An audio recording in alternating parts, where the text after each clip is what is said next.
నమస్తే, welcome to Jillavani news. నా పేరు రేవతి. ముందుగా ముఖ్యాంశాలు.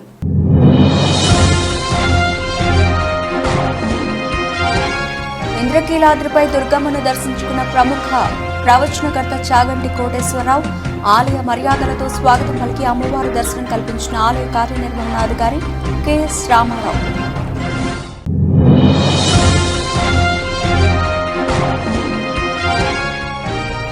తునికిపాడు, దుందిరాలపాడు గ్రామాల్లో పోలీస్ కవాతు. హాజరైన గంపలగూడ ఎస్ఐ శ్రీను, విస్సన్నపేట ఎస్ఐ రామకృష్ణ.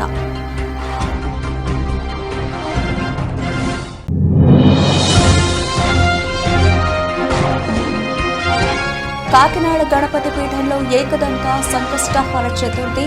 సాయంత్రం వేళలో సహస్రనామార్చన చంద్రహారతి ఏర్పాటు.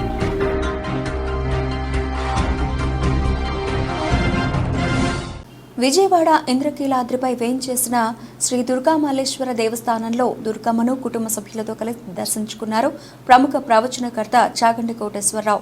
వీరికి ఆలయ కార్యనిర్వహణాధికారి కెఎస్ రామారావు మంగళ వాయిద్యాల నడుమ ఆలయ మర్యాదలతో స్వాగతం పలికి అమ్మవారి దర్శనం కల్పించారు. అనంతరం వీరికి ఆలయ ప్రధాన అర్చకులు మరియు వేద పండితులు వేదాశీర్వచనం చేయగా కార్యనిర్వహణాధికారి వారు శ్రీ అమ్మవారి ప్రసాదాలు, పండ్లు, శేషవస్త్రాలు, చిత్రపటం అందజేశారు. శ్రీ కనకదుర్గ వైభవం పుస్తకంను గురించి ఈవో చాగంటికి వివరించారు. అనంతరం వీరు శ్రీ మల్లేశ్వర స్వామివారి ఆలయాన్ని మరియు శ్రీ వల్లి దేవసేన సమేత సుబ్రహ్మణ్య స్వామివార్ల ఆలయాన్ని దర్శించుకున్నారు.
ఎన్టీఆర్ జిల్లా గంపలగూడెం మండలం తునికిపాడు, దుందిరాలపాడు గ్రామాల్లో గంపలగూడెం ఎస్ఐ శ్రీను, విస్సన్నపేట ఎస్ఐ రామకృష్ణ, ఏ కొండూరు మండలం తిరువూరు మండలం ఎస్ఐలతో కలిసి సిఐ అబ్దుల్ నబీ కవాతు నిర్వహిస్తూ సార్వత్రిక ఎన్నికల ఫలితాల దృష్ట్యా ఎటువంటి అసాంఘిక కార్యక్రమాలు జరగకుండా, అవాంఛనీయ ఘటనలు చోటు చేసుకోకుండా ఉండాలని ప్రజలకు తెలిపారు.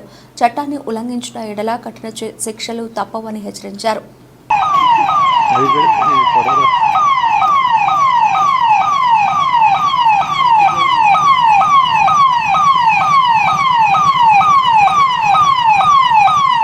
సంకష్టహార చతుర్థి సృష్టి ఆరంభం నుండి త్రిమూర్త్యాత్మకంగా కొలిచే ఉపవాస ఉత్సవమని భోగి గణపతి పీఠం పేర్కొంది.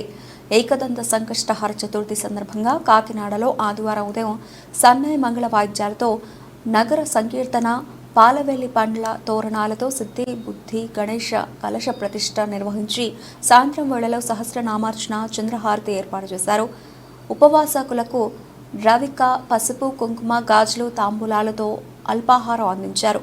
మంగళవార చతుర్థి అత్యంత విశిష్టమైనందున వచ్చే నెల జూన్ 25 మంగళవారం సంకష్టహార చతుర్థి అయినందున 6వ మాసోత్సవంగా ఉపవాసాలకు గణపతి ఫోటో ఫ్రేమ్ చిత్రపటాలు బహూకరిస్తామని పీఠం వ్యవస్థాపక ఉపాసకులు దూసర్లపూడి రమణరాజు, వరలక్ష్మి దంపతులు తెలియజేశారు.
వికటాయ నమః.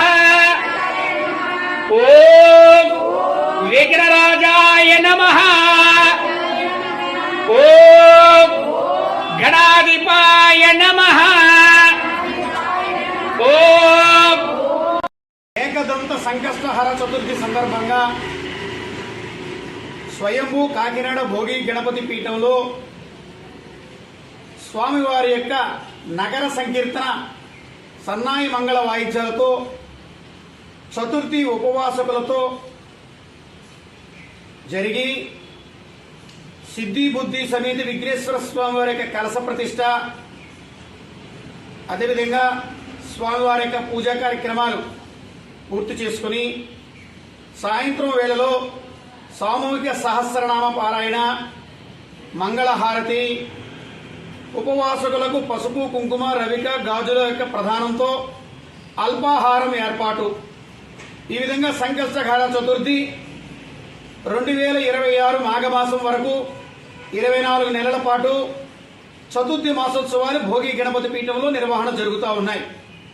సంకష్టహార చతుర్థి అంటే సృష్టి ఆరంభంలో ఎటువంటి విఘ్నములు లేకుండా బ్రహ్మ విష్ణు మహేశ్వర త్రిమూర్తాత్మక స్వరూపంగా ఈ యొక్క సింధూర వర్ణంతో ప్రభవించినటువంటి విఘ్నేశ్వర స్వామి వారి యొక్క వ్రతము, ఈ యొక్క సంకష్టహార చతుర్థి నిర్వహించుకోవడం వలన సర్వదేవతల యొక్క వ్రత ఫలితాలన్నీ కూడా సమకూరేటువంటి గొప్ప యోగము.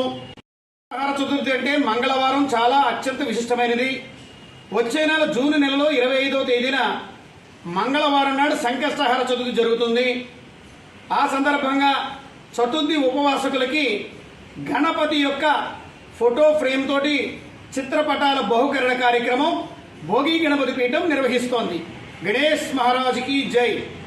మంచి విలువలతో కూడిన విద్యతో పాటు మంచి ఉపాధి అవకాశాలు కల్పిస్తున్న విద్యా సంస్థగా మన గూడూరు పట్టణంలోని సెరామిక్ కళాశాల నిలవడం ఆనందంగా ఉందని అందుకు తోడ్పాటు అందిస్తున్న అధ్యాపక బృందానికి కృతజ్ఞతలు తెలుపుకుంటున్నామని సెరామిక్ ఇన్స్టిట్యూట్ ఆఫ్ టెక్నాలజీ కళాశాల ప్రిన్సిపల్ సత్యనారాయణ తెలిపారు. తిరుపతి జిల్లా గూడూరు 2వ పట్టణం పరిధిలో ఉన్న సెరామిక్ ఇన్స్టిట్యూట్ ఆఫ్ టెక్నాలజీ కళాశాలలో ఉద్యోగ విజయోత్సవ సమావేశం నిర్వహించారు.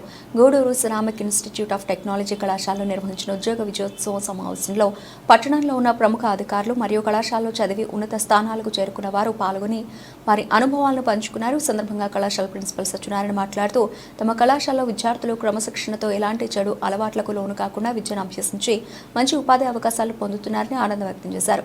శ్రామిక్ టెక్నాలజీలో చదువులు పూర్తి చేసిన వారికి మల్టీనేషనల్ కంపెనీలో ఉపాధి అవకాశాలు దొరుకుతున్నాయని, తమ కళాశాలలో చదివిన విద్యార్థులకు మంచి భవిష్యత్తుకు బాట ఏర్పడుతుందని వివరించారు. ఈ కార్యక్రమంలో sub DSP Ramesh, motor vehicle inspector Zakir, Surender Reddy, కళాశాల అల్యూమిని అసోసియేట్ ప్రెసిడెంట్ సుబ్రహ్మణ్యం, కళాశాల విభాగాధిపతి విజయలక్ష్మి, అధ్యాపకులు, సిబ్బంది తదితరులు పాల్గొన్నారు.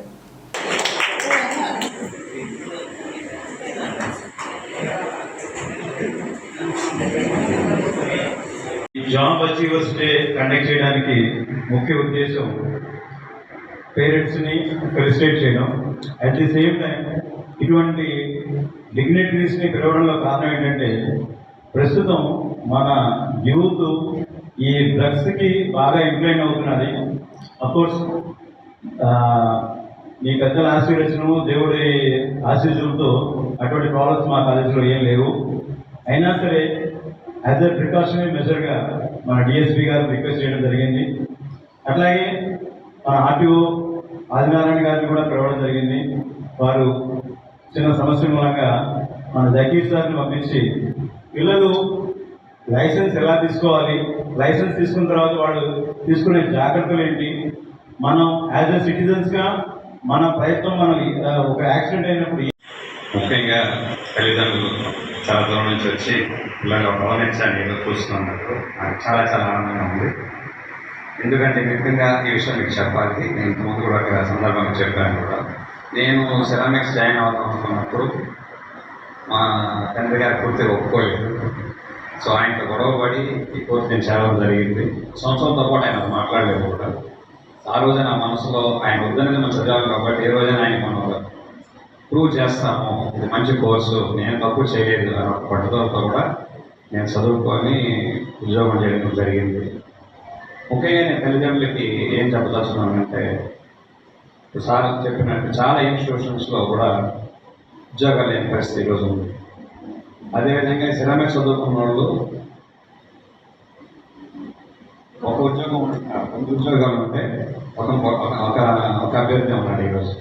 చదువుకుంటున్న పిల్లలకు విద్యతో పాటు కాలానికి అనుగుణంగా సాంకేతికతంగా వస్తున్న మార్పులను అందిపుచ్చుకుంటూ వారికి స్కిల్ డెవలప్మెంట్ సెంటర్ల ద్వారా ప్రత్యేక స్కిల్స్ నేర్పించాలని సింహపురి రెడ్డి సంక్షేమ సంఘం సభ్యుడు రవీందర్ రెడ్డి విద్యార్థుల తల్లిదండ్రులకు సూచించారు.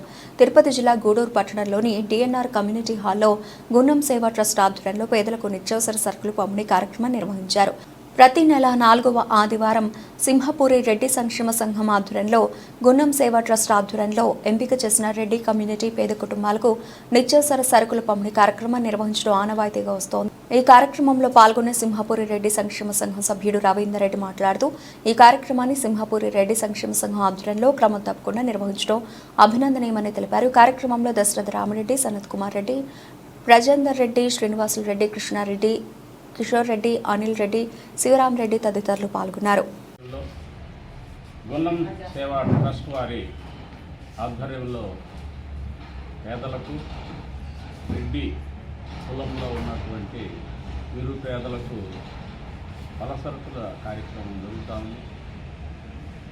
అయితే ఇక్కడికి వచ్చినటువంటి వారు కూడా గమనించాల్సినటువంటి అంశం ఏంటంటే, మనం పెద్దలు చెప్పారు, తీసుకోవడానికి కూడా మనం వెనుకం చేస్తున్నాం. వాస్తవమే. ఎందుకంటే ఎప్పుడు ఇచ్చేటువంటి స్థితిలో నుంచి తీసుకోవడం అంటే మనసు ఒప్పుకోదు. కానీ సామాజిక స్థితులలో మార్పు వచ్చినందువల్ల మనం తీసుకోవాల్సిన పరిస్థితులు ఏర్పడ్డాయి కాబట్టి తీసుకోవడంలో తప్పు అయితే లేదు. మరి మన రెడ్డి సంక్షేమ సంఘం వారు ఇస్తున్నాడు కాబట్టి మనం తీసుకుంటున్నాం అనేటువంటిది ప్రతి సంవత్సరం కంటిన్యూగా మేమే తీసుకోవాలనేటువంటి ఆలోచన లేకుండా మన కుటుంబంలో ఉన్నటువంటి నిరుపేదలైనా సరే మన తరాలలో ఉన్నటువంటి పిల్లలను బాగా చక్కగా చదివించుకొని వాళ్ళని చైతన్యవంతం చేసుకొని. నెల్లూరు జిల్లా కలెక్టర్, జిల్లా ఎన్నికల అధికారి హరినారాయణన్ ఇటీవల జరిగిన ఎన్నికల్లో ఓ పార్టీకి తొత్తుగా వ్యవహరించారని, జూన్ 4వ తేదీన జరగనున్న కౌంటింగ్ ప్రక్రియలో అవకతవకలు జరిగే అవకాశం ఉన్నందున నెల్లూరు జిల్లాకు ప్రత్యేక ఎన్నికల అబ్జర్వర్ను నియమించాలని సర్వేపల్లి వైకాపా ఎమ్మెల్యే అభ్యర్థి వ్యవసాయ శాఖ మంత్రి కాకాని గోవర్ధన్ రెడ్డి డిమాండ్ చేశారు. జిల్లా ఎన్నికల అధికారిగా కలెక్టర్ విఫలమయ్యారని పేర్కొన్నారు. ఇలాంటి అధికారి కౌంటింగ్లో ఉంటే పక్షపాత ధోరణిగా వ్యవహరిస్తారని కాకాని ఆరోపించారు. తన రాజకీయ అనుభవంలో ఇలాంటి ఎన్నికల అధికారిని ఎప్పుడూ చూడలేదని ఆయన పేర్కొన్నారు. ఎన్నికల నిర్వహణలో ఓటర్లకు గానీ ఎన్నికల అధికారులకు గానీ కనీసం వసతులు కల్పించలేని అధికారిగా జిల్లా కలెక్టర్ హరినారాయణ నిలిచిపోయారని ఆరోపించారు. అధికారికంగా వెళ్లి నేనే స్వయంగా వెళ్లి ఫిర్యాదు చేద్దాం అనుకున్నాం. కాబట్టి వెళ్లి అధికారికంగా ఆర్ఓ కూడా మళ్ళీ ఒకసారి నేనే ఫిర్యాదు చేస్తా దొరికినటువంటి వీడియో క్లిప్పింగ్ ని బట్టి. ఈరోజు దాన్ని బట్టి వాళ్లే ఇచ్చారు, పంచింది వాస్తవం అని ఒప్పుకున్నారు. కాబట్టి క్లియర్ కట్ ఎఫ్ఐఆర్, ఇంక దాని మీద విచారణ కూడా అవసరం లేదు.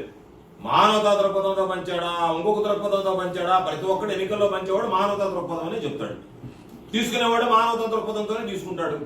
కాబట్టి మానవతా దృక్పథంతో పంచామని చెప్పని ఎక్కడన్నా ఎవరైనా ఇంతవరకు నాకు తెలిసి ఈ దేశ స్థాయిలోనే, రాష్ట్రంలో వదిలిపెట్టిన దేశ స్థాయిలో కూడా ఎవరు రిపోర్ట్ రాస్తున్నాడు నెల్లూరు జిల్లా ఎన్నికల అధికారి తప్ప. కాబట్టి ఇటువంటి దారుణమైనటువంటి వైఫల్యాలు జరిగాయి. కాబట్టి నేను మరలా ఇంకొక ఎన్నికల కమిషన్ దృష్టి కూడా తీసుకెళ్లాం. ఇటువంటి వాళ్ళ నేతృత్వంలో రేపు కౌంటింగ్ కూడా సజావుగా సాఫీగా జరగకపోవచ్చు. కాబట్టి మీరు ఒక పరిశీలకుని నియమించండి, ప్రత్యేకంగా రాష్ట్ర స్థాయిలో నియమించి వాళ్ళ ఆధ్వర్యంలో ఈ కౌంటింగ్ ప్రక్రియ చేపడితే బాగుంటుంది తప్ప, లేకపోతే ఒక పక్షపాత వైఖరితో వ్యవహరించేటువంటి నెల్లూరు జిల్లా కలెక్టర్ ఉన్నన్ని రోజులు ఎన్నికల అధికారిగా ఈ జిల్లాలో ఎన్నికలు సజావుగా సాఫీగా జరగవు అని చెప్పని పరిశీలకుడు కూడా నియమించండి అని చెప్పని కూడా ఎన్నికల కమిషనర్ కి ఈరోజు రాయడం జరిగింది. నంద్యాల పట్టణంలో ఉన్న లాడ్జీ యజమానులకు డీఎస్పీ రవీంద్రనాథ్ రెడ్డి హెచ్చరికలు జారీ చేశారు. ఈ సందర్భంగా నంద్యాల పట్టణంలోని స్థానిక 2 టౌన్ పోలీస్ స్టేషన్లో పట్టణంలో ఉన్న లాడ్జీ కళ్యాణ యజమానులకు సమావేశం నిర్వహించారు. ఈ సందర్భంగా డీఎస్పీ రవీంద్రనాథ్ రెడ్డి మాట్లాడుతూ జూన్ 4వ తేదీ ఎన్నికల కౌంటింగ్ సాయంత్రం కాలేజీలో నిర్వహించడం జరుగుతుందని, ఈ సందర్భంగా లాడ్జీలలో కళ్యాణ మండపంలో ఎవరైనా కొత్త వ్యక్తులకు అనుమతులు లేకుండా ఇస్తే వారిపై కఠిన చర్యలు తప్పవని, అదేవిధంగా లాడ్జీలలో మద్యం సేవిస్తూ కేకలు వేస్తూ బెట్టింగ్లకు పాల్పడితే వారితో పాటు లాడ్జీ యాజమాన్యంపై కేసు నమోదు చేయాల్సి వస్తుందని, పోలీస్ నిబంధనలు తప్పనిసరిగా పాటించాలని, పట్టణంలో 144 సెక్షన్ 30 యాక్ట్ అమల్లో ఉందని, లాడ్జీ యజమానులు సహకరించాలని, ఏ క్షణంలో ఆయన కూడా తనిఖీలు చేయడం జరుగుతుందని, తనిఖీలు మాత్రమే కొత్త వ్యక్తులకు అనుమతులు లేకుండా ఇస్తే మాత్రం సహించే ప్రసక్తే లేదని లాడ్జ్ యాజమాన్యానికి గట్టిగా హెచ్చరికలు జారీ చేశారు. ఈ కార్యక్రమంలో 2 town CI Rajareddy, 3 town CI Narasimhulu, police సిబ్బంది పాల్గొన్నారు. ఈ డ్రై డేస్ లో ఎవడన్నా మందు తాగుతా కనపడనుకో మిమ్మల్ని వాళ్ళని అందరినీ తీసుకొచ్చి లోపలేస్తాం. క్లియర్ చెప్తున్నాం, అందరినీ ఎత్తుకొస్తాం, కేసు కట్టి రిమైండ్ చేస్తాం. అది కూడా చెప్తున్నా క్లియర్గా. ఎందుకంటే మందు కనపడితే దొరికితే తెచ్చి కేసులు కట్టి పంపిస్తాం, మళ్ళీ బాధపడద్దండి. దయచేసి ఏంటంటే చెప్తున్నాం, because law and order issues ఉన్నాయి కాబట్టి దీని మీద సీరియస్గా చర్యలు తీసుకోవడం జరుగుతుంది. దయచేసి అందరూ కూడా సహకరించాలా. అలాంటి వాళ్ళకి ఎవరికి కూడా మీ లాడ్జెస్లో అవకాశాలను కల్పించద్దు. దయచేసి మందు కింద డ్రై డే ఉంటుంది కాబట్టి పొరపాటున వాడు తీసుకొచ్చినా మీరు ఇబ్బంది పడతారు. మీరు తెప్పించేది కాదు, మీది కాదు, వాడు యానించినది వస్తాడు. వాటిని కూడా అన్నింటినీ బెల్ట్ షాపుల మీద కానీ షాప్స్ క్లోజ్ అయిన తర్వాత ఎవడన్నా పొరపాటున ఇచ్చినా కానీ 100% వాళ్ళ మీద కూడా రైడ్ ఉంటుంది. రైడ్ చేసి ఎవడన్నా ఆ విధంగా వస్తే వాళ్ళ మీద కూడా చర్యలు తీసుకుంటాం. ఖచ్చితంగా వాళ్ళ మీద కూడా చర్యలు తీసుకుంటాం. దయచేసి ఇదంతా గుర్తుపెట్టుకోండి. లార్జ్ స్కేల్లో స్టేట్ లెవెల్లో డీజీ గారి నుంచి కూడా దీని మీద క్లియర్ కట్ ఇన్స్ట్రక్షన్స్ ఇవ్వడం జరిగింది. దాని మేరకు ఇంటర్ బోర్డు చరిత్రలో సరికొత్త అధ్యాయానికి అధికారులు నాంది పలికారు. ఇక నుంచి ఇంటర్ జవాబు పత్రాల మూల్యాంకనం ఆన్లైన్ విధానంలో చేపట్టడానికి సర్వం సిద్ధం చేశారు. ఈ నెల 24 నుంచి జరుగుతున్న అడ్వాన్స్డ్ సప్లిమెంటరీ పరీక్షల జవాబు పత్రాలను ఆన్లైన్లోనే దిద్దేందుకు పూర్తి స్థాయిలో కసరత్తు జరుగుతోంది. ఈ సందర్భంగా నంద్యాల నేషనల్ పీజీ కళాశాలలో జిల్లా విద్యాశాఖ అధికారి సునీత ఆధ్వర్యంలో అవగాహన సదస్సు ఏర్పాటు చేయడం జరిగిందని, అన్ని యాజమాన్యాల కళాశాలల నుంచి ఒక్కో అధ్యాపకుడు హాజరయ్యారు. వర్చువల్ విధానంలో బోర్డు అధికారులు అవగాహన కల్పించారు. ఇప్పటికే అన్ని జిల్లాల అధికారులకు ఉత్తర్వులు జారీ అయ్యాయి.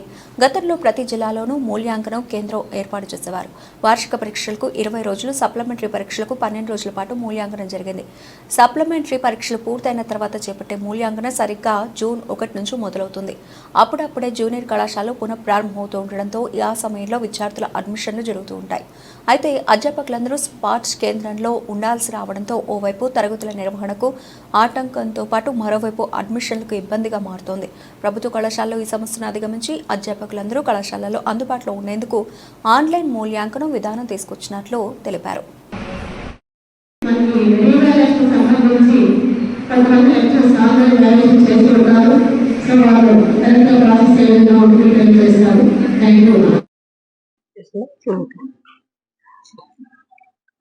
ఇంటర్మీడియట్ కు సంబంధించి మనకు ఇప్పుడు అన్ని కూడా సప్లిమెంటరీ ఎగ్జామినేషన్స్ జరుగుతున్నాయి. సో ఇక సప్లిమెంటరీ ఎగ్జామినేషన్ వాల్యుయేషన్ కు సంబంధించి మనము ఇంతకు ముందు అంతా కూడా మనం ఫిజికల్ గా వాల్యుయేషన్ చేసేవాళ్ళు. సో ప్రతి డిస్ట్రిక్ట్ లో కూడా క్యాంప్ లాగా అరేంజ్ చేసి దాంట్లో మనకి ఫిజికల్ గా లెక్చర్స్ వచ్చి వాల్యుయేషన్ చేసేవారు.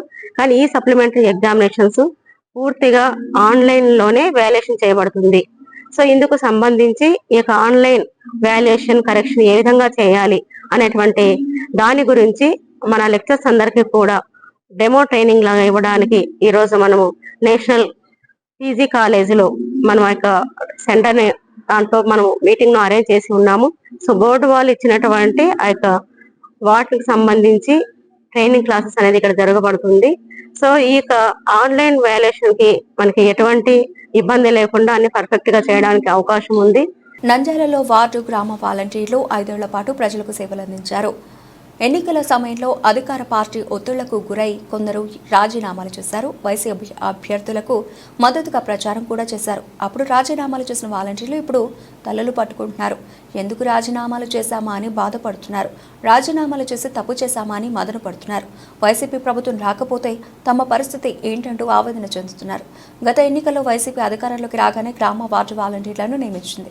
5 ఏళ్ల పాటు వీరితో పనులు చేయించుకున్న సర్కార్ ఎన్నికల సమయం రాగానే వారితో రాజీనామాలు చేయించేందుకు ఆ పార్టీ నేతలు ఒత్తిళ్లు తెచ్చారు. రాజీనామా చేసిన వారిని మళ్లీ అధికారంలోకి వచ్చిన తర్వాత వాలంటీర్లుగా తీసుకుంటామని మభ్యపెట్టారు. ప్రభుత్వం నుంచి వేతనం ఇస్తూ పార్టీకి సేవలందించాలనే తీరులో వీరి వ్యవహారం సాగింది. వైసీపీ నేతల ఒత్తిడి కారణంగా జిల్లా వ్యాప్తంగా 7,632 మంది వాలంటీర్లు రాజీనామాలు చేశారు. వీరికి ప్రభుత్వం వేతనం ఇవ్వలేదు. నేతలు కూడా కొద్దిపాటి సొమ్ముతో సరిపెట్టారు. ఒక్కొక్క వాలంటీర్కు 5,000 రూపాయల చొప్పున ఇచ్చి ప్రచారంలో వారి సేవలను వినియోగించుకున్నారు. రాజీనామా చేయని వాలంటీర్లకు మాత్రం ప్రభుత్వం గత నెలతో పాటు ఈ నెల వేతనం కూడా ఇచ్చింది. వీరు 10,000 రూపాయలు లబ్ధి పొందారు. మున్ముందు ప్రభుత్వం వారి సేవలను కొనసాగించనుంది. నంద్యాల ప్రభుత్వ అనుమతులు పొందిన రకాల విత్తనాలనే మార్కెట్లో విక్రయించాలని సహాయ వ్యవసాయ అధికారి రాజశేఖర్ సూచించారు. నంద్యాల పట్టణంలోని పలు విత్తన శుద్ధి కేంద్రాల్లో వ్యవసాయ అధికారులు తనిఖీలు నిర్వహించారు. సహాయ వ్యవసాయ శాఖ అధికారి రాజశేఖర్ ఆధ్వర్యంలో జనార్దన్ రెడ్డి సీడ్స్, ధనలక్ష్మి ఆగ్రోటెక్, నాగా అగ్రిటెక్లలో ప్రాసెసింగ్, డిస్పాచ్, ఫౌండేషన్ రిజిస్టర్లను తనిఖీ చేశారు. అనంతరం విత్తన ప్రాసెసింగ్ విధానంపై నిర్వాహకులను అడిగి తెలుసుకున్నారు. విత్తన నాణ్యత ప్రమాణాలను తెలుసుకునేందుకు ఆయా కేంద్రాల్లో విత్తన నమూనాలను తీసి ప్రయోగశాలకు పంపారు. అనంతరం రాజశేఖర్ మాట్లాడుతూ విత్తనాలు ప్రాసెసింగ్ చేసేవారు తప్పనిసరిగా ప్రభుత్వ నిబంధనలు పాటించాలన్నారు. కల్తీ లేకుండా చూడాలన్నారు. నిబంధనలకు విరుద్ధంగా విత్తనాలు తయారు చేస్తే చట్టం ప్రకారం చర్యలు తీసుకుంటామన్నారు. మరి తర్వాత బీటీ కాటన్ లాట్ ఉన్నటువంటి షాంపులు తీస్తున్నాం. తర్వాత అదేవిధంగా హెచ్టీ కాటన్, నిషేధిత కాటన్ ఏమైనా మార్కెట్లో అమ్ముతుందా అని చెప్పేసి దానికి సంబంధించి ధృవీకరణ విత్తన డీలర్ల దగ్గర మనం హెచ్టీ కాటన్ టెస్ట్ కూడా చేస్తున్నాం. దాదాపుగా 100 స్ట్రిప్పులు మనకి ఇవ్వడం జరిగింది. ఇదివరకే మన ఆఫీసర్స్ అంతా అగ్రికల్చర్ ఆఫీసర్స్ మరి ముందుగానే మార్కెట్లోకి వెళ్ళి శాంపుల్స్ తీసుకొని మరి టెస్ట్ కూడా చేస్తున్నారు. 2 స్ట్రైప్స్ గాన ఆ స్ట్రిప్కి వచ్చిందంటే అది నకిలీ అని, ఒక స్ట్రైప్ వచ్చిందంటే మేలైనదని మరి మనం తెలుసుకోవడానికి మరి ఆస్కారం ఉంది. ఈ టెస్టులు కూడా మనం ఇప్పుడు పేపర్లో కూడా వస్తూ ఉంది. వ్యవసాయ అధికారులంతా కూడా బీటీ కాటన్ టెస్టులు ఆ విధానంలో చేస్తున్నారు. కాబట్టి రైతు సోదరులు కూడా గమనించాల్సింది ఏంటంటే మీరు తీసుకున్న విత్తనం ఏదన్నా కానీ అది ఖచ్చితంగా డీలర్ దగ్గర మీరు బిల్లు తీసుకోవాలా, మీరు సంతకం చేయాలి. తర్వాత డీలర్తో కూడా సంతకం చేసుకొని పంట అయిపోయేంత వరకు కూడా మీ దగ్గర అది ఆ బిల్లును నిల్వ ఉంచుకోవాలా. ఏదైనా ప్రాబ్లం వస్తే ఇమీడియట్ గా సంబంధిత వ్యవసాయాధికారి సంబంధిత శ్రీశైలం భ్రమరాంబ మల్లికార్జున స్వామి అమ్మవార్లను శనివారం మధ్యప్రదేశ్ ముఖ్యమంత్రి డాక్టర్ మోహన్ యాదవ్ కుటుంబ సమేతంగా దర్శించుకున్నారు. ఉదయం హైదరాబాద్కు చేరుకున్న ఆయన బేగంపేట ఎయిర్పోర్ట్ నుంచి హెలికాప్టర్ ద్వారా సుండిపెంట హెలిప్యాడ్కు చేరుకున్నారు. అక్కడి నుంచి రోడ్డు ఆ మార్గం ద్వారా శ్రీశైలంలోని భ్రమరాంబ అతిథి గృహానికి చేరుకున్నారు. అనంతరం స్వామి అమ్మవార్ల దర్శనార్థం ఆలయ రాజగోపురం వద్దకు చేరుకున్న మోహన్ యాదవ్ దంపతులకు ఆలయ అర్చకులు అధికారులు ఆలయ మర్యాదలతో స్వాగతం పలికారు. అనంతరం మోహన్ యాదవ్ దంపతులు మల్లికార్జున స్వామికి అభిషేకం, భ్రమరాంబికాదేవి అమ్మవారికి కుంకుమార్చన జరిపించుకున్నారు. స్వామి అమ్మవార్ల దర్శనానంతరం మోహన్ యాదవ్ దంపతులకు అమ్మవారి ఆలయ ప్రాంగణంలోని ఆశీర్వచన మండపంలో వేద పండితులు వేదాశీర్వచనం పలికి తీర్థ ప్రసాదాలను అందజేశారు. తర్వాత ఆలయ అధికారులు సీఎం మోహన్ యాదవ్కు స్వామి అమ్మవార్ల చిత్రపటాన్ని, స్వామివారి శేషవస్త్రం, ప్రసాదాలను అందజేసి సత్కరించారు.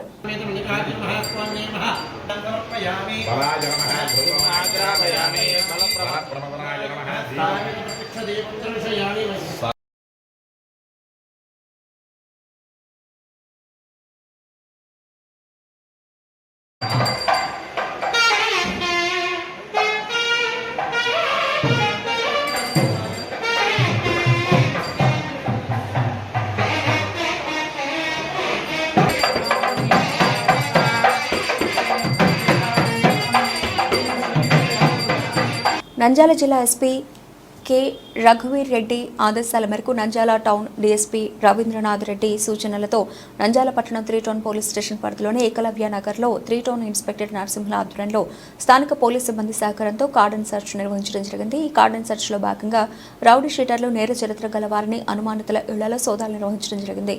ఈ కార్యక్రమంలో సరైన ధృవపత్రాలు లేని 14 మోటార్ సైకిళ్లు, 2 ఆటోలను స్వాధీనంలోకి తీసుకోవడం జరిగింది.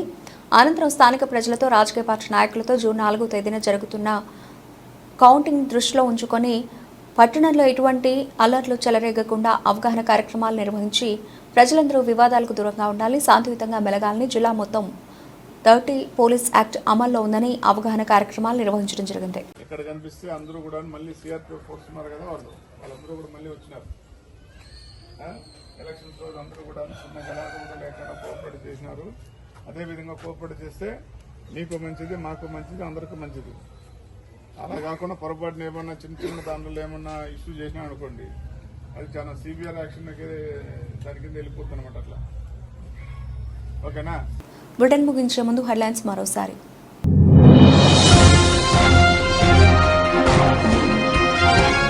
ఇంద్రకీలాద్రిపై దుర్గమ్మను దర్శించుకున్న ప్రముఖ ప్రవచనకర్త చాగంటి కోటేశ్వరరావు ఆలయ మర్యాదలతో స్వాగతం పలికి అమ్మవారి దర్శనం కల్పించిన ఆలయ కార్యనిర్వహణాధికారి కెఎస్ రామారావు.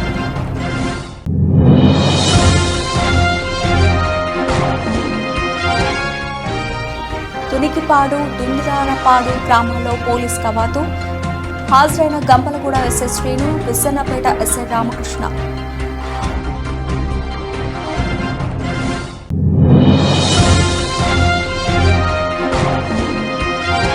కాకినాడ గణపతి పీఠంలో ఏకదంత సంకష్టహర చతుర్థి, సాయంత్రం వేళలో సహస్రనామార్చన, చంద్రహారతి ఏర్పాటు.